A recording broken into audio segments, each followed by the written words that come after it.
نبی مکرم صلی اللہ علیہ وسلم جب دنیا سے رخصت ہوئے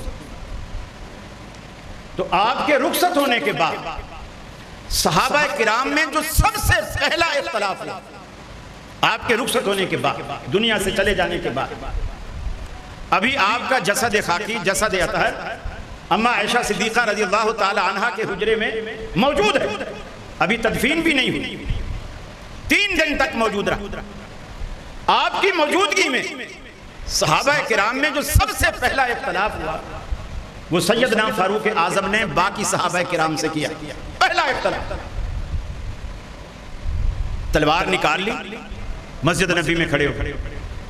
مسجد نبی صحابہ سے ایسے بھری پڑی ہے جیسے آج آپ کے وجود سے اکاڑا کا یہ حال بھرا ہوا۔ حضرت عمر نے تلوار بے نیام کی، لہرانے لگے اور اعلان کیا، خبردار اگر کسی نے کہا نبی کریم صلی اللہ علیہ وسلم فوت ہو گئے ہیں تو عمر کی تلوار اس کا کام تمام کر دے گا، نبی فوت ہوتا ہی نہیں۔ حضرت عمر نے یہ آواز اٹھائی، اور اس کے مقابلے میں، اس کی مخالفت میں، اس کے رد میں صدیق اکبر کھڑے ہو۔ اب دیکھیے اختلاف معمولی لوگوں کا نہیں، میرا اور تیرا نہیں، ابو بکر صدیق اور عمر فاروق کا اختلاف۔ صدیق اکبر آئے، پہلے اپنی بیٹی عائشہ کے گھر گئے رضی اللہ تعالی عنہ، جسد اطہر ایک یمنی چادر میں ڈھکا ہوا تھا، دھاری دار چادر تھی، رخ انور سے چادر ہٹائی، پیشانی کا بوسہ دیا اور فرمایا اللہ آپ پر 2 موتیں نہیں لائے گا، یہی ایک ہی موت ہے جو آج ہوئی۔ مسجد میں آئے، عمر کی کوئی پرواہ نہیں کی، سیدھا ممبر پہ چڑھ گئے۔ ممبر پہ چڑھ کے حضرت عمر فاروق رضی اللہ تعالیٰ عنہ کے بالکل برعکس بات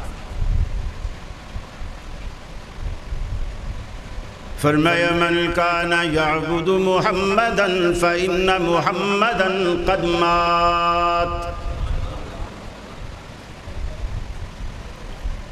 دنیا میں جو شخص محمد عربی صلی اللہ علیہ وسلم کی عبادت کرتا تھا، آپ کو اپنا معبود مانتا تھا، دنیا میں جو شخص آپ کی پوجا کیا کرتا تھا وہ سن لے فَإِنَّ مُحَمَّدًا قَدْ مَاتَ، اس کا معبود آج فوت ہو گیا۔ 2 ٹوک جملہ، عمر کی تلوار کی بھی پرواہ نہیں کی۔ وَمَنْ كَانَ يَعْبُدُ اللَّهَ فَإِنَّ اللَّهَ حَيٌّ لَا يَمُوتُ، اور جو اللہ کی عبادت کرتا تھا وہ سن لے فَإِنَّ اللَّهَ حَيٌّ لَا يَمُوتُ، اس کا معبود زندہ ہے، ایسا زندہ ہے کہ اس پر کبھی موت نہیں آئے گی۔ 2 دعوے، 2 جلیل القدر صحابہ کرام کے، دونوں متضاد دعوے۔ حضرت عمر فرماتے ہیں نبی فوت نہیں ہوئے، ابو بکر صدیق کہتے ہیں کہ نبی فوت ہو گئے۔ اب فیصلہ کیسے ہوا؟ صحابہ کس کی بات کو مانتے ہیں، کس کی بات کو رد کرتے ہیں اور کیوں؟ حضرت عمر کی فضیلت بھی صحابہ کرام کے سامنے ہے۔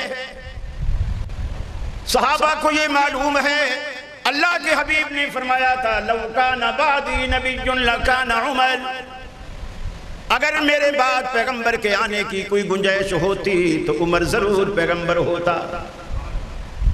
امہات المومنین فرماتی ہیں عمر عجیب شخص ہے، قرآن اترتا تو ہمارے گھر میں ہے مگر اکثر عمر کی مرضی کے مطابق اترتا ہے۔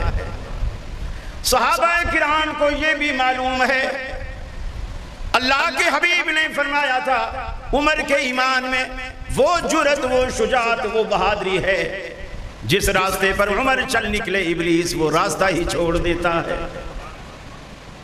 صحابہ کرام کو یہ بھی معلوم تھا، اللہ کے رسول نے خواب دیکھ کر فرمایا میں نے خواب میں دیکھا لوگوں نے کرتے اور قمیصیں پہن رکھی ہیں، کسی کا کرتا سینے تک، کسی کا پیٹ تک، کسی کا گھٹنے تک۔ میں نے عمر کو دیکھا سر سے لے کر کے پاؤں تک پورے کا پورا اس کپڑے میں، لباس میں ڈھکے ہوئے ہیں۔ صحابہ نے عرض کی اللہ کے رسول آپ کیا تعبیر فرماتے ہیں؟ آپ نے فرمایا اس کی تعبیر یہ ہے کہ یہ عمر کا علم ہے جس نے عمر کو سر سے پاؤں تک ڈھانپ رکھا ہے، مگر اتنا بڑا علم رکھنے والا آج صدیق اکبر سے اختلاف کر کے کہتا ہے خبردار، جس نے کہا نبی فوت ہو گئے میں گردن اڑاؤں گا۔ صحابہ کو یہ بھی معلوم ہے ابو بکر صدیق معمولی آدمی نہیں، وہ شخص ہے جس کے بارے میں اللہ کے رسول نے فرمایا تھا دنیا میں جس نے بھی مجھ پر کوئی احسان کیا تھا میں ان کے احسانوں کا بدلہ دے چکا، مگر دنیا میں واحد ابو بکر ایک ایسا شخص ہے جس کے احسانوں کا بدلہ میں دنیا میں نہیں دے سکا، روز آخرت اللہ ہی اس کا بدلہ دے گا۔ صحابہ کو یہ بھی معلوم تھا کہ آپ نے صدیق اکبر کے بارے میں فرمایا، جب صدیق اکبر رضی اللہ تعالیٰ عنہ نے پوچھا اے اللہ کے رسول جنت کے 8 دروازے ہیں، کسی دروازے سے مجاہد جائے گا، کسی دروازے سے زیادہ نفل پڑھنے والا جائے گا، کسی دروازے سے حج عمرہ زیادہ کرنے والا جائے گا، کسی دروازے سے سخاوت کرنے والا جائے گا۔ اللہ کے حبیب کیا جنت کے 8 دروازے کوئی دنیا میں ایسا بھی خوش نصیب ہے جس کو جنت کے 8 دروازے بلائیں اے شخص میرے اندر سے داخل ہو جا، 8 دروازے اسے آواز دیں؟ آپ نے فرمایا انت منہم یا صدیق، اے ابو بکر تو انہی میں سے ہے جنہیں جنت کے 8 دروازے آواز دیں گے۔ صحابہ کرام کو حضرت عمر کی فضیلت بھی معلوم، ابو بکر کی فضیلت بھی معلوم، اس کے باوجود دونوں کے متضاد دعوے صحابہ کرام کے سامنے دونوں متضاد دعوے آتے ہیں۔ نقطے پر سوچئے کہ صحابہ کرام نے اس اختلاف کو کیسے ختم کیا اور کیوں؟ دونوں صحابہ کرام کی باتوں میں سے کس کی بات کو مانا اور کس کی بات کو رد کیا، اور کس بیس پر مانا اور کس بیس پر رد کیا؟ یہ ہمارے اختلافات کو آج بھی حل کرنے کا نسخہ وہی 1400 سال پرانا ہے۔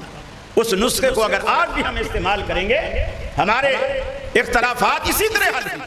اس میں نہ بریلوی کو ناراض ہونے کی ضرورت ہے، نہ دیوبندی کو ناراض ہونے کی ضرورت ہے، نہ اہل حدیث کو ناراض ہونے کی ضرورت ہے۔ یہ حل ہمیں صحابہ نے پیش کیا۔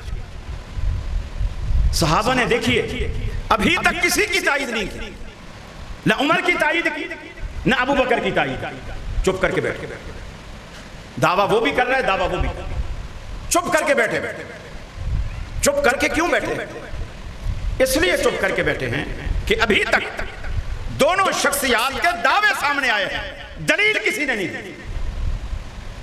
صحابہ کرام یہ جو عادت ہے نا دلیل لینے کی، دلیل مانگنے کی، دلیل پوچھنے کی اور پھر دلیل لے کر اس کو ماننے کی، یہ صرف اور صرف یقین مانیے دنیا میں اس وقت یہ صرف اہل حدیث کا مسئلہ ہے۔ دلیل لو، دلیل پوچھو، دلیل مانگو۔ اب صحابہ بیٹھے، اب اس سے یہ بھی ظاہر ہو گیا صحابہ کرام میں شخصیت پرستی نہیں تھی۔ اگر شخصیت پرستی ہوتی ابو بکر بھی شخصیات میں کسی سے کم نہیں تھا اور عمر بھی شخصیات میں کسی سے کم نہیں تھا۔ شخصیت پرستی نہیں کہ حضرت کی اتنی فضیلت، اور فضیلت بھی کسی مفتی نے بیان نہیں کی، امام کائنات نے بیان کی، اس کی فضیلت میں کیا شک ہو سکتا ہے؟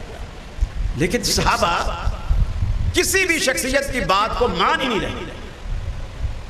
اب دعوے دو ہیں، دلیل کسی کے پاس، صحابہ بھی نہیں مان۔ اب صدیق اکبر نے جو منبر پہ کھڑے تھے انہوں نے دلائل دینے شروع کیے۔ فرمایا وما محمد الا رسول قد خلت من قبله الرسل افإن مات او قتل انقلبتم على اعقابكم فمن ينقلب على عقبيه فلن يضر الله شيئا وسيجزي الله الشاكرين۔ محمد عربی صلی اللہ علیہ وسلم بھی ایک رسول ہیں۔